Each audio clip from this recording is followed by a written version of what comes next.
Hello friends, നമ്മുടെ +1 physics discussion chapter 1 units and measurements മുന്നോട്ട് പോയിക്കൊണ്ടിരിക്കുകയാണ്. ഇന്നത്തെ ക്ലാസ്സിൽ നമ്മൾ ഡിസ്കസ് ചെയ്യുന്നത് 3 ടോപ്പിക്കുകളാണ്. ഒന്ന്, ആപ്ലിക്കേഷൻസ് ഓഫ് ഡയമെൻഷണൽ അനാലിസിസ്. 2, ഈ അധ്യായത്തിലെ വളരെ പ്രധാനപ്പെട്ട ടോപ്പിക്കുകളൊന്നായ homogeneity principle. 3, checking the dimensional correctness. നമുക്ക് ടോപ്പിക്സിലേക്ക് കടക്കാം. നമ്മുടെ ഫസ്റ്റ് ടോപ്പിക് ഇതായിരുന്നു, ആപ്ലിക്കേഷൻസ് ഓഫ് ഡയമെൻഷണൽ അനാലിസിസ്. പ്രധാനമായിട്ടും ഡയമെൻഷണൽ അനാലിസിസിന് 2 ആപ്ലിക്കേഷൻസാണ് ഉള്ളത്. ഒന്ന്, ചെക്കിംഗ് ദി ഡയമെൻഷണൽ കൺസിസ്റ്റൻസി അല്ലെങ്കിൽ കറക്റ്റ്നെസ് ഓഫ് ഇക്വേഷൻസ്. ഇക്വേഷനുകളുടെ ഫിസിക്സ് അല്ലെങ്കിൽ ഫിസിക്കൽ ഇക്വേഷനുകളുടെ ഡയമെൻഷണൽ കൺസിസ്റ്റൻസി അഥവാ ഡയമെൻഷണൽ കറക്റ്റ്നെസ് ചെക്ക് ചെയ്യുക എന്നുള്ളതാണ് ഡയമെൻഷണൽ അനാലിസിസിൻ്റെ ഒന്നാമത്തെ ആപ്ലിക്കേഷൻ. രണ്ടാമത്തേത്, deducing relation among the physical quantities. ഫിസിക്കൽ ക്വാണ്ടിറ്റികൾ തമ്മിലുള്ള റിലേഷൻ, എക്സ്പ്രഷൻസ്, ഇക്വേഷൻസ് അത് നിങ്ങൾക്ക് ഡയമെൻഷണൽ അനാലിസിസ് മെത്തേഡ് ഉപയോഗിച്ചുകൊണ്ട് ഡെഡ്യൂസ് ചെയ്യാൻ കഴിയും എന്നുള്ളതാണ് ഈ അനാലിസിസ് മെത്തേഡിൻ്റെ രണ്ടാമത്തെ ആപ്ലിക്കേഷൻ. അങ്ങനെ 2 ആപ്ലിക്കേഷൻസാണ് ഡയമെൻഷണൽ അനാലിസിസിനുള്ളത് എന്ന് മനസ്സിലാക്കുക. ഓക്കെ, അതിലാദ്യത്തെ ആപ്ലിക്കേഷൻ ചെക്കിംഗ് ദി കറക്റ്റ്നെസ് അല്ലെങ്കിൽ dimensional consistency of an equation. അങ്ങനെ ഒരു ഇക്വേഷൻ്റെ ഡയമെൻഷണൽ കൺസിസ്റ്റൻസി ചെക്ക് ചെയ്യാൻ നമ്മളെ സഹായിക്കുന്നതും ഡയമെൻഷണൽ അനാലിസിസിലെ ഏറ്റവും പ്രധാനപ്പെട്ടതുമായ പ്രിൻസിപ്പിളാണ് principle of homogeneity of dimensions. Okay, അപ്പോൾ ഈ principle of homogeneity of dimension എന്താണ് എന്ന് അറിയാതെ ഒരാൾക്ക് ഡയമെൻഷണൽ അനാലിസിസുമായി മുന്നോട്ട് പോകാൻ പറ്റില്ല. അപ്പോൾ എന്താണ് ഹോമോജിനിറ്റി പ്രിൻസിപ്പിൾ അല്ലെങ്കിൽ principle of homogeneity of dimensions? അത് ഈ പേരിൽ തന്നെ ഉണ്ട്. ഹോമോജിനിറ്റി എന്ന് പറഞ്ഞാൽ തുല്യം, ഒരുപോലെ എന്നൊക്കെയാണ് അർത്ഥം. ഓക്കെ, ഹോമോജിനസ് എന്ന് പറഞ്ഞാൽ ഒരുപോലെ, അതാണ് കറക്റ്റ് മീനിങ്. അപ്പോൾ നമുക്ക് ഈ സ്റ്റേറ്റ്മെൻറ്റ് നോക്കാം. The principle of homogeneity States that for an equation two B correct the dimensions of each terms on both the sides of the equation must be the same. Okay, ഒരിക്കൽ കൂടി വായിക്കുന്നു. The principle of homogeneity states that for an equation to be correct, the dimensions of each terms on both sides of the equation must be the same. ചുരുക്കി പറഞ്ഞാൽ, ഒരു equation correct ആയിരിക്കണമെങ്കിൽ, dimensionally correct ആയിരിക്കണമെങ്കിൽ, ആ ഇക്വേഷൻ്റെ ഇരുവശങ്ങളിലും, left hand സൈഡിലും right hand സൈഡിലുമുള്ള എല്ലാ ടേമിലും dimensions same ആയിരിക്കണം എന്നാണ് പറയുന്നത്. അതെന്താണ് അർത്ഥമാക്കിയത് എന്നുള്ളത് ഈ ക്ലാസ്സിൽ തന്നെ മുന്നോട്ട് പോകുമ്പോൾ നമ്മൾ 1-2 പ്രോബ്ലംസ് ചെയ്യുമ്പോൾ കൃത്യമായിട്ട് മനസ്സിലാക്കിക്കോളൂ. തൽക്കാലം ഇതാണ് ഒരു പ്രധാനപ്പെട്ട ഡെഫിനിഷൻ എന്ന് മനസ്സിലാക്കുക, സ്റ്റേറ്റ്മെൻറ്റ് എന്ന് മനസ്സിലാക്കുക. കൂടാതെ നമ്മുടെ ഡയമെൻഷണൽ ഹോമോജിനിറ്റി പ്രിൻസിപ്പിളിന് മറ്റൊരു ഡെഫിനിഷൻ അല്ലെങ്കിൽ മറ്റൊരു കോൺസിക്വൻസ് കൂടെ നമുക്ക് പറയാൻ പറ്റും. അതിതാണ്, physical quantities can be added or subtracted only when they have same dimensions. അതായത് ഫിസിക്കൽ ക്വാണ്ടിറ്റികൾ പരസ്പരം ആഡ് ചെയ്യുകയോ സബ്ട്രാക്റ്റ് ചെയ്യുകയോ ചെയ്യണമെങ്കിൽ അവ എങ്ങനെ ആയിരിക്കണം? അവയ്ക്ക് സെയിം ഡയമെൻഷൻസ് ആയിരിക്കണം. അത് വളരെ സിമ്പിളായിട്ടുള്ളൊരു കോൺസെപ്റ്റാണ്. അതായത് നമുക്ക് ഒരു വെലോസിറ്റിയോട് മറ്റൊരു വെലോസിറ്റി മാത്രമേ കൂട്ടാനോ കുറയ്ക്കാനോ പറ്റുള്ളൂ. അല്ലെങ്കിൽ ഒരു മാസിനോട് മറ്റൊരു മാസ് മാത്രമേ കുറയ്ക്കാനോ കൂട്ടാനോ കഴിയൂ. അല്ലാതെ നമുക്കൊരു വെലോസിറ്റിയോട് ഒരു മാസ് കൂട്ടാൻ പറ്റില്ല, അതിന് യുക്തിയില്ല. അതുതന്നെയാണ് ഇവിടെ പറഞ്ഞിരിക്കുന്നത്. ഫിസിക്കൽ ക്വാണ്ടിറ്റികൾ ആഡ് ചെയ്യുകയോ സബ്ട്രാക്റ്റ് ചെയ്യുകയോ ചെയ്യണമെങ്കിൽ അവയ്ക്ക് സെയിം ഡയമെൻഷൻസ് ആയിരിക്കണം. ഒരേ ഡയമെൻഷനുള്ള ഫിസിക്കൽ ക്വാണ്ടിറ്റികൾ മാത്രമേ പരസ്പരം ആഡ് ചെയ്യുകയോ സബ്ട്രാക്റ്റ് ചെയ്യുകയോ ചെയ്യാൻ പറ്റുള്ളൂ എന്നാണ് ഹോമോജിനിറ്റി പ്രിൻസിപ്പിളിൻ്റെ മറ്റൊരു കോൺസിക്വൻസ്. ഓക്കെ, അപ്പം നമ്മൾ ഡെഫിനിഷൻ പഠിക്കുകയും അതായത് സ്റ്റേറ്റ്മെൻറ്റ് പഠിക്കുകയും ഹോമോജിനിറ്റി പ്രിൻസിപ്പിളിൻ്റെ ഒരു കോൺസിക്വൻസ് മനസ്സിലാക്കുകയും ചെയ്തു. പരീക്ഷയ്ക്ക് സ്റ്റേറ്റ് ഹോമോജിനിറ്റി പ്രിൻസിപ്പിൾ എന്ന് ചോദിച്ചാൽ ഒന്നെങ്കിൽ നമുക്കിത് എഴുതാം, ഇതാണ് എഴുതേണ്ടത്. ഇത് ഓർമ്മയിൽ ഇല്ല എങ്കിൽ മാത്രം നമുക്ക് ഇത് എഴുതാം. ഓക്കെ, അപ്പോൾ നമുക്ക് എന്താണ് ഹോമോജിനിറ്റി പ്രിൻസിപ്പിൾ എന്ന് മനസ്സിലായി കഴിഞ്ഞു. ഇനി നമ്മൾ അത് ഉപയോഗിച്ചുകൊണ്ട് ഒരു ഇക്വേഷൻ കറക്റ്റാണോ എന്ന് ചെക്ക് ചെയ്യാൻ പോവുകയാണ്. ഓക്കെ, ഈ ക്വസ്റ്റ്യൻ വളരെ ശ്രദ്ധയോടെ ഇരിക്കണം. ഡയമെൻഷണൽ അനാലിസിസിൻ്റെ ഭാഗങ്ങൾ, നമ്മുടെ സിലബസിലെ ഭാഗങ്ങൾക്കൊരു പ്രത്യേകതയുണ്ട്. ഒരു പ്രോബ്ലം ചെയ്യാൻ പഠിച്ചാൽ ഓൾമോസ്റ്റ് എല്ലാ പ്രോബ്ലവും ചെയ്യാൻ പറ്റും. കാരണം ഒരേ മെത്തേഡാണ്, ഒരേ രീതിയിലാണ് ഇത് പോകുന്നത്. അപ്പോൾ ഒരു ക്വസ്റ്റ്യൻ എങ്ങനെയാണ് കൃത്യമായിട്ട് ചെയ്യുന്നത് നന്നായിട്ട് പഠിക്കുക. ബാക്കി ചോദ്യങ്ങൾ കാണുമ്പോൾ തന്നെ നിങ്ങൾക്ക് ചെയ്തെടുക്കാനുള്ള സ്കില്ല് കിട്ടും. ഓക്കെ, നമ്മുടെ ചോദ്യം ഇതാണ്: check the dimensional correctness of the equation S equals U T plus half A T. ഈ തന്നിരിക്കുന്ന ഈ ഇക്വേഷൻ അതിൻ്റെ ഡയമെൻഷണൽ കറക്റ്റ്നെസ് ചെക്ക് ചെയ്യാനാണ് നമ്മളോട് പറഞ്ഞിരിക്കുന്നത്. അങ്ങനെ ചെക്ക് ചെയ്യാൻ നമ്മൾ ഉപയോഗിക്കുന്ന പ്രിൻസിപ്പിൾ എന്ന് പറയുന്നത് പ്രിൻസിപ്പിൾ ഓഫ് ഹോമോജിനിറ്റി ആണ് എന്ന് ഓർമ്മയുണ്ടായിരിക്കണം. നമുക്കൊന്ന് ട്രൈ ചെയ്യാം. ഞാൻ ആദ്യം ഇക്വേഷൻ ഒന്ന് എടുത്തെഴുതാം. S equals U T plus half A T. ഇതാണ് നമ്മുടെ ഇക്വേഷൻ. ഇത് ഹോമോജിനിറ്റി പ്രിൻസിപ്പിൾ ഉപയോഗിച്ചുകൊണ്ടാണ് ഈ ഇക്വേഷൻ ഡയമെൻഷനലി കറക്റ്റ് ആണോ അല്ലയോ എന്ന് നമ്മൾ ടെസ്റ്റ് ചെയ്യാൻ പോകണം. അപ്പോൾ എന്താണ് homogeneity principle? According to homogeneity principle ഈ ഇക്വേഷൻ ശരിയാണെങ്കിൽ നമ്മൾ മനസ്സിലാക്കേണ്ട കാര്യം ഈ ഇക്വേഷൻ്റെ ലെഫ്റ്റ് ഹാൻഡ് സൈഡിലും റൈറ്റ് ഹാൻഡ് സൈഡിലുമുള്ള മുഴുവൻ ടേമുകളുടെയും ഡയമെൻഷൻസ് സെയിം ആയിരിക്കും. അപ്പോൾ നമ്മളത് സെയിം ആണോ എന്ന് നോക്കിയാൽ മതി. സെയിം ആണെങ്കിൽ ഇക്വേഷൻ കറക്റ്റാണ്. സെയിം അല്ലാതെയാണ് കിട്ടുന്നതെങ്കിൽ ഇക്വേഷൻ ഡയമെൻഷനലി റോങ് ആണ്. അതാണ് ഇതിൻ്റെ ചെക്കിംഗ് മെത്തേഡ് എന്ന് പറയുന്നത്. അപ്പം ഞാനൊന്ന് സോൾവ് ചെയ്യാം, ശ്രദ്ധിച്ചോളൂ. നമ്മൾ first dimension on the left hand side എടുക്കുകയാണ്. Dimension on the left hand side that is equal to dimension of S. നമുക്കറിയാം എസ് ഡിസ്പ്ലേസ്മെൻറ്റിനെയാണ് സൂചിപ്പിക്കുന്നത്. അതുകൊണ്ട് ലെഫ്റ്റ് സൈഡിലുള്ള ഡയമെൻഷൻ എൽ ആണ്. അത് പൂർണ്ണ രൂപത്തിൽ എഴുതി കഴിഞ്ഞാൽ dimension on the left hand side is equal to M raise to 0 L raise to 1 T raise to 0 എന്ന് കിട്ടും. ക്ലിയർ? ഇനി നമ്മൾ dimension on the right hand side നോക്കുകയാണ്. ഞാൻ സ്ക്രീൻ ഒന്ന് സ്പ്ലിറ്റ് ചെയ്യുന്നുണ്ട്. Dimension on the right hand side is equal to, അവിടെ നമുക്ക് നോക്കിയാൽ അറിയാം റൈറ്റ് ഹാൻഡ് സൈഡിൽ രണ്ട് ടേമുകളുണ്ട്. യു ഇൻറ്റു ടി എന്നുള്ളൊരു ടേമും ഹാഫ് എ ടി എന്ന മറ്റൊരു ടേമും. നമ്മുടെ ഹോമോജിനിറ്റി പ്രിൻസിപ്പിളിൻ്റെ സ്റ്റേറ്റ്മെൻറ്റ് തന്നെ ഓർക്കുന്നു. ലെഫ്റ്റ് ഹാൻഡ് സൈഡിലും റൈറ്റ് ഹാൻഡ് സൈഡിലുമുള്ള ഈച്ച് ടേംസ് എന്നാണ് പറയുന്നത്. ഓരോ ടേമിൻ്റെയും ഡയമെൻഷൻസ് സെയിം ആയിരിക്കണം. അപ്പോൾ നമുക്ക് ഡയമെൻഷൻ ഓരോ ടേമിൻ്റെയും എഴുതേണ്ടി വരും. സോ റൈറ്റ് ഹാൻഡ് സൈഡിൽ ആദ്യമുള്ളത് ഡയമെൻഷൻ ഓഫ് യു ടി എന്ന ടേമാണ്. പിന്നീടുള്ളത് dimension of half A T ആണ്. ഇതാണ് രണ്ട് ടേം. ഞാനിവിടെ ഈക്വൽ ടു എന്ന് എഴുതാനുള്ള കാരണം ഹോമോജിനിറ്റി പ്രിൻസിപ്പിൾ അനുസരിച്ച് നമ്മുടെ ഇക്വേഷൻ ശരിയാണെങ്കിൽ ഇങ്ങനെ എഴുതാം. ഓരോ ടേമിൻ്റെയും ഡയമെൻഷൻ സെയിം ആയിരിക്കും. അപ്പോൾ അങ്ങനെയാണെന്ന് വിചാരിച്ചുകൊണ്ടാണ് ഞാൻ മുന്നോട്ട് പോകുന്നത്. ഒടുവിൽ അങ്ങനെയാണെന്നാണ് കിട്ടുന്നതെങ്കിൽ ഓക്കെ, അല്ലെങ്കിൽ ഞാൻ ഈ ഇക്വേഷൻ തെറ്റാണ് എന്നാണ് മനസ്സിലാക്കേണ്ടത്. ഓക്കെ, അപ്പോൾ ഇതിന് താഴെ ഒന്ന് എടുത്തെഴുതിയാൽ dimension on R H S is equal to dimension of U into dimension of T. രണ്ടാമത്തെ ടേമിലുള്ളത് dimension of A into dimension of T. അപ്പോൾ സംശയമുണ്ടാകുന്നുണ്ടെങ്കിൽ ഞാൻ പ്ലസ് തന്നെ ഉപയോഗിക്കാം, പിന്നീടൊരു കൺഫ്യൂഷൻ ഉണ്ടാവേണ്ട. ഇതാണല്ലോ രണ്ട് ടേം ഡയമെൻഷൻ വൈസ് എഴുതിയിരിക്കുന്നത്. ഇവിടെ ഒരു കാര്യം ശ്രദ്ധിച്ചോളൂ നിങ്ങൾ. നമ്മുടെ രണ്ടാമത്തെ ടേമിൽ ഹാഫ് എന്നൊരു കാൻഡിഡേറ്റ് ഉണ്ടായിരുന്നു, ഒരു ഡിജിറ്റ് ഉണ്ടായിരുന്നു. പക്ഷേ അത് ഡയമെൻഷൻ എഴുതിയപ്പോൾ കാണുന്നില്ല. ആക്സലറേഷൻ്റെയും ടൈമിൻ്റെയും മാത്രം ഡയമെൻഷനാണ് എഴുതിയത്. എന്തുകൊണ്ട് ഹാഫിൻ്റെ ഡയമെൻഷൻ എഴുതിയില്ല എന്നൊരു ചോദ്യമുണ്ട്. അതിനൊരു കാരണമേ ഉള്ളൂ.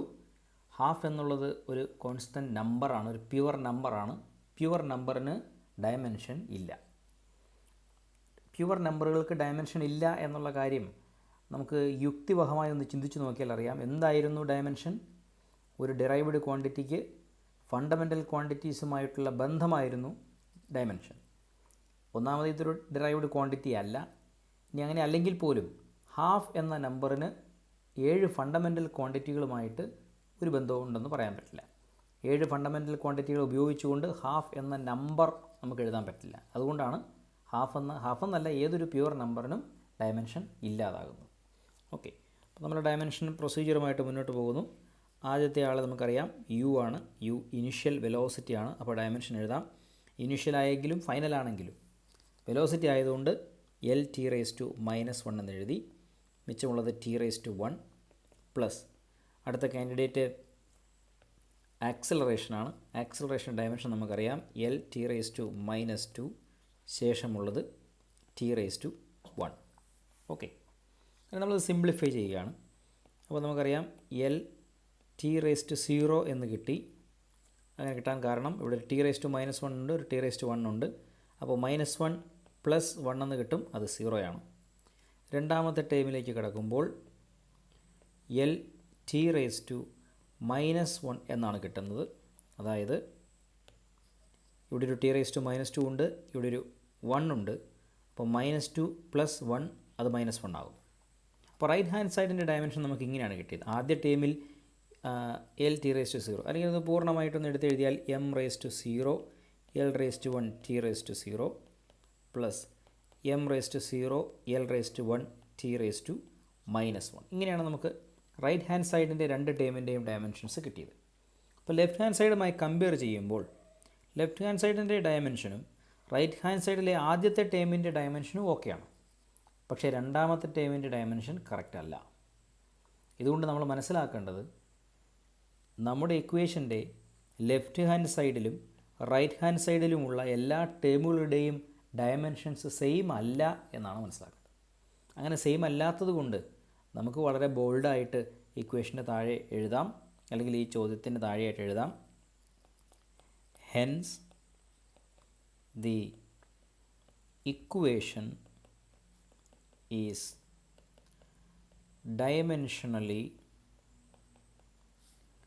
not correct. ഇങ്ങനെ ഒരു ഫൈനൽ റിസൾട്ട് നമുക്ക് ഇതിൽ എഴുതാം. നമുക്ക് തന്നിരിക്കുന്ന ഇക്വേഷൻ ഡയമെൻഷനലി കറക്റ്റ് അല്ല. അപ്പം നമ്മൾ പരീക്ഷയ്ക്ക് ഈ ക്വസ്റ്റ്യൻ വന്നാൽ നമ്മളിതിങ്ങനെ സോൾവ് ചെയ്ത് കഴിഞ്ഞിട്ട് ഇങ്ങനെ എടുത്ത് എഴുതിയില്ലെങ്കിൽ ഒരുപക്ഷെ ഒരു മാർക്കോ മറ്റോ പോകാൻ ചാൻസ് ഉണ്ട്. അപ്പോൾ അതുകൊണ്ട് ഇത് വളരെ പ്രധാനപ്പെട്ട ഒരു വാചകമാണ്. അത് പരീക്ഷയ്ക്ക് എന്തായാലും നിങ്ങൾ എഴുതണം. ശരിയാണെങ്കിൽ ഡയമെൻഷനലി കറക്റ്റ് എന്ന് എഴുതാം, തെറ്റാണെങ്കിൽ ഡയമെൻഷനലി നോട്ട് കറക്റ്റ് എന്ന് എടുത്തെഴുതേണ്ടതായിട്ട് ഉണ്ട്. അപ്പോൾ ഈ ക്വസ്റ്റ്യൻ സോൾവ് ചെയ്തത് എങ്ങനെയാണെന്ന് മനസ്സിലായി എന്ന് വിചാരിക്കുന്നു. നമ്മൾ അടുത്ത ഒരു ചോദ്യത്തിലേക്ക് പോവുകയാണ്. നമ്മുടെ നെക്സ്റ്റ് ക്വസ്റ്റ്യൻ ഇതാണ്. Check the dimensional correctness of the equation S equals U T plus half A T square. ഇത്തവണ ഇക്വേഷനിൽ ചെറിയ മാറ്റമുണ്ട്. നമ്മുടെ ക്വസ്റ്റ്യൻ ഒന്ന് എടുത്തെഴുതാം. S equal to U T plus half A T square. Okay, പതിവ് പോലെ നമ്മൾ ഹോമോജനിറ്റി പ്രിൻസിപ്പിൾ ഉപയോഗിച്ചുകൊണ്ട് ഇതിൻ്റെ കൺസിസ്റ്റൻസി ചെക്ക് ചെയ്യാൻ പോവുകയാണ്. Dimension on the left hand side, അതാണല്ലോ ആദ്യത്തെ equation. That's equal to dimension of S, that's equal to അറിയാം ഡിസ്പ്ലേസ്മെൻ്റ് ഒരു ലെങ്ത് ആണ്, so L raise to 1. Standard ഫോമിൽ എഴുതുമ്പോൾ dimension on the left hand side is equal to M raise to 0 L raise to 1 T raise to 0 എന്ന് കിട്ടി. വളരെ സിമ്പിളായിട്ട് നമ്മൾ എടുത്തെഴുതി. ഇനി റൈറ്റ് ഹാൻഡ് സൈഡിലേക്ക് പോകുമ്പോൾ dimension on the right hand side is equal to രണ്ട് ടേം ഉണ്ട്, U T dimension of U T plus dimension of half A T square അല്ലേ. അത് നമ്മൾ പിരിച്ചെഴുതുകയാണ്. Dimension of U into dimension of T plus dimension of A into dimension of T the square. ഇവിടെ എഴുതിയത് എങ്ങനെയാണെന്ന് ശ്രദ്ധിക്കൂ. Dimension of T the square, ടിയുടെ ഡയമെൻഷൻ്റെ സ്ക്വയർ എന്ന് നമ്മൾ എഴുതിയിരിക്കുന്നു.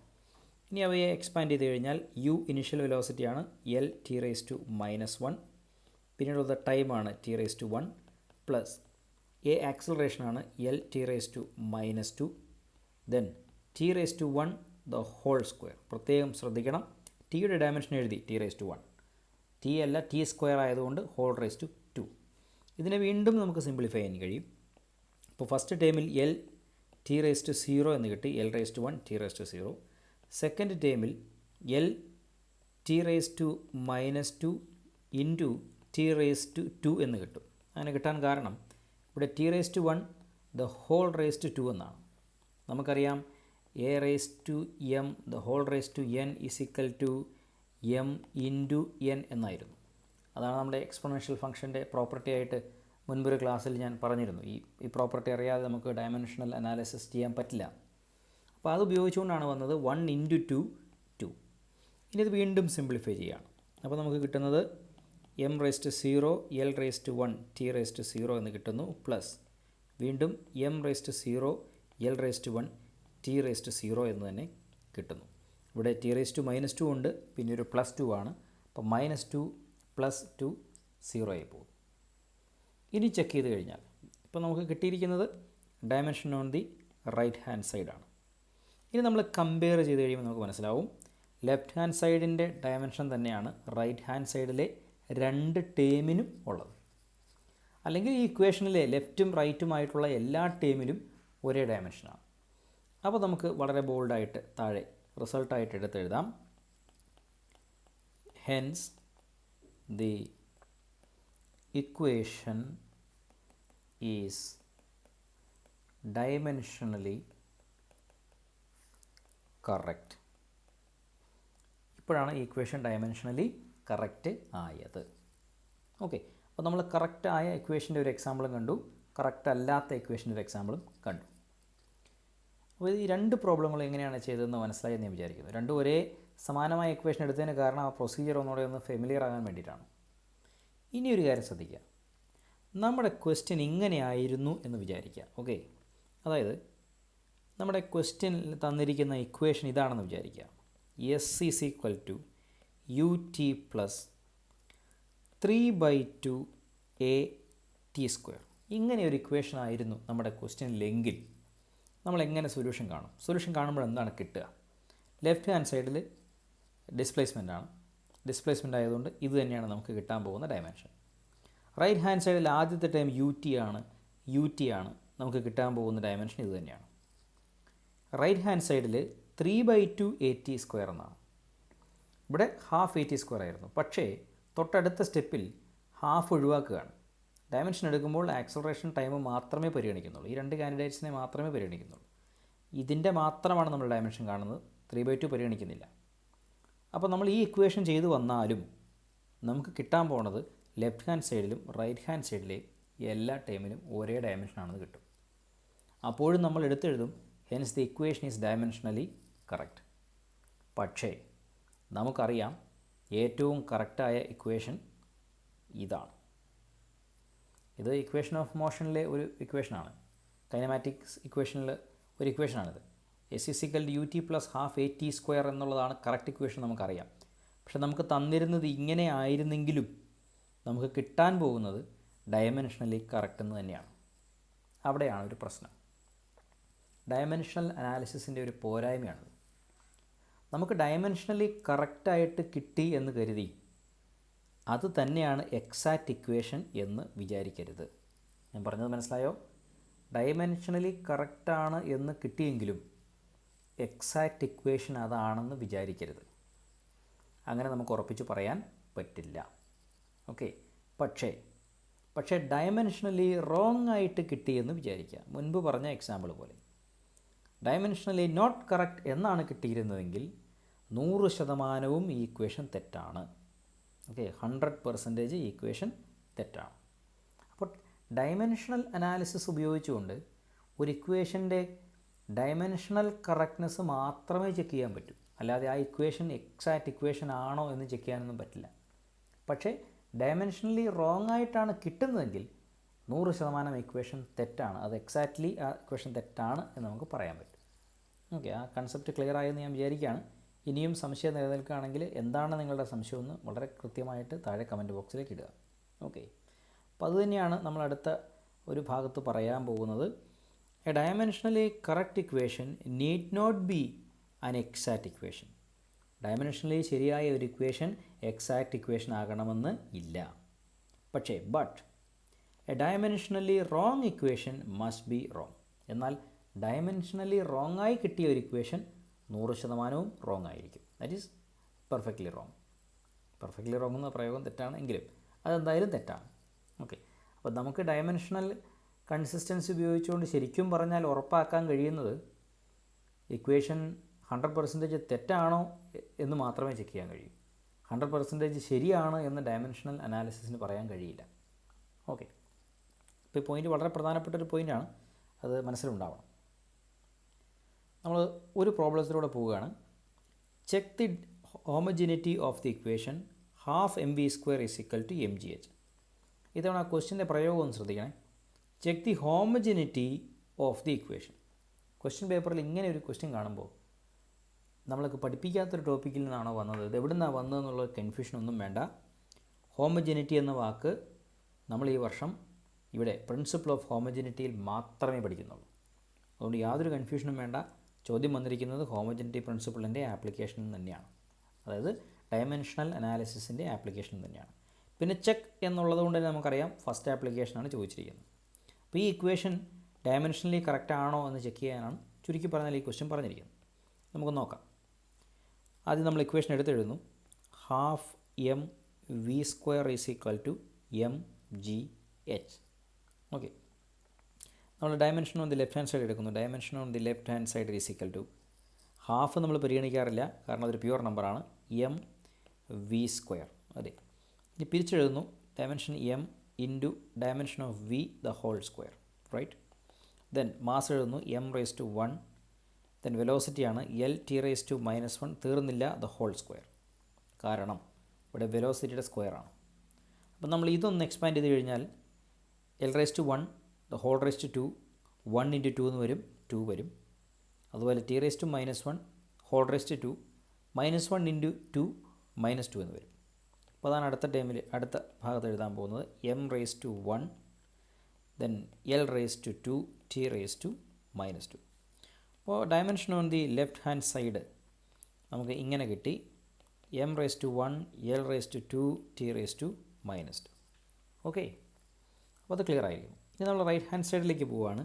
Dimension on the right hand side is equal to dimension M G H ആണല്ലോ. അത് പിരിച്ചെഴുതുന്നു.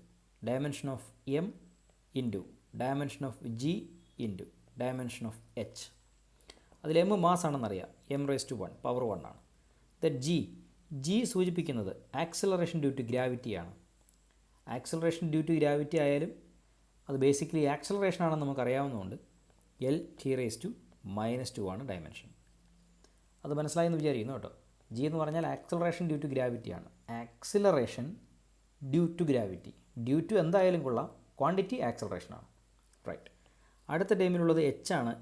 എച്ച് ഹൈറ്റിനെയാണ് സൂചിപ്പിക്കുന്നത്. ഹൈറ്റ് ഒരു ലെങ്ത് ആണെന്ന് നമുക്കറിയാം. പവർ എച്ചിൻ്റെ പവർ 1 ആണ്, അതുകൊണ്ട് എല്ലിൻ്റെ പവറും അല്ലെങ്കിൽ എല്ലിൻ്റെ ഡയമെൻഷൻ പവറും ഇവിടെ 1 കൊടുക്കും. അതൊന്ന് സിംപ്ലിഫൈ ചെയ്യാണ്. M raise to 1 then L T raise to, okay ചേർത്തെഴുതാം. ഒന്ന് ചേർത്തെഴുതി കഴിഞ്ഞാൽ M raise to 1 L raise to 2 T raise to -2 എന്ന് കിട്ടും. അതെങ്ങനെ കിട്ടിയെന്ന് ചോദിച്ചാൽ ഇവിടെ ഒരു ടി റേസ് ടു -2 ഉണ്ട്, അത് ക്യാരി ഓവർ ചെയ്തു. ഇവിടെ ഒരു എൽ റേസ് ടു 1 ഉണ്ട്, ഇവിടെ ഒരു എൽ റേസ് ടു 1 ഉണ്ട്. സോ 1 + 1 2 അതാണ് ഇവിടെ വന്നത്. മാസിൻ്റെ പവർ 1 ആണ്. So dimension on the right hand side നമുക്ക് കിട്ടിയത് ഇങ്ങനെയാണ്. ഇനി ലെഫ്റ്റ് ഹാൻഡ് സൈഡ് ഡയമെൻഷനും റൈറ്റ് ഹാൻഡ് സൈഡ് ഡയമെൻഷനും നോക്കിയാൽ അറിയാം. ലെഫ്റ്റ് ഹാൻഡ് സൈഡിൽ M raise to 1 L raise to 2 T raise to -2. Right hand സൈഡിലും M raise to 1 L raise to 2 T raise to -2. അപ്പോൾ എന്ത് മനസ്സിലായി? രണ്ട് വശങ്ങളിലും ഡയമെൻഷൻസ് സെയിം ആണ്. അപ്പോൾ നമ്മൾ റിസൾട്ടിൽ എടുത്തെഴുതേണ്ടതുണ്ട്. Hence the equation is dimensionally correct. ഇപ്പോഴാണ് നമ്മുടെ ആൻസർ പൂർണ്ണമായത്. അപ്പോൾ എങ്ങനെയാണ് ഡയമെൻഷണൽ അനാലിസിസ് ഉപയോഗിച്ചുകൊണ്ട് ഹോമോജനിറ്റി പ്രിൻസിപ്പിൾ അപ്ലൈ ചെയ്ത് ഒരു ഇക്വേഷൻ്റെ ഡയമെൻഷണൽ കറക്റ്റ്നെസ് അല്ലെങ്കിൽ കൺസിസ്റ്റൻസി അല്ലെങ്കിൽ ഈ ക്വസ്റ്റനിൽ പറഞ്ഞിരിക്കുന്ന ഹോമോജനിറ്റി ചെക്ക് ചെയ്യുന്നത് എന്ന് മനസ്സിലായി എന്ന് വിചാരിക്കുന്നു. കൂടുതൽ പ്രോബ്ലംസ് സോൾവ് ചെയ്യുമ്പോഴാണ് ഈ പ്രോസസ്സ് നമുക്ക് കുറേ കൂടെ തറവാകുന്നത്. നമ്മൾ ഈ ക്ലാസ്സിൻ്റെ ഈ ചാപ്റ്ററിൻ്റെ ഏറ്റവും ലാസ്റ്റ് വീഡിയോ കുറച്ചധികം പ്രോബ്ലംസ് സോൾവ് ചെയ്യുന്ന വീഡിയോസാണ്. അത് വിശദമായിട്ട് അങ്ങനൊരു പ്രോബ്ലം സോൾവിങ് വീഡിയോ തന്നെ ചെയ്യാം. അപ്പോൾ അതിൽ നോക്കി നിങ്ങൾക്ക് കൂടുതൽ ക്വസ്റ്റ്യൻസ് സോൾവ് ചെയ്യുന്നത് എങ്ങനെയാണെന്ന് മനസ്സിലാക്കാം. ഓക്കെ, അപ്പോൾ ഇന്നത്തെ വീഡിയോ ക്ലാസ്സിൽ ഇത്ര മാത്രമാണ് പഠിപ്പിക്കുന്നത്. പഠിപ്പിച്ച കാര്യങ്ങളൊക്കെ മനസ്സിലായി എന്ന് വിചാരിക്കുന്നു. നന്നായി പഠിക്കുക. കൂടുതൽ ടോപ്പിക്സുമായിട്ട് വീണ്ടും കാണാം. Thank you.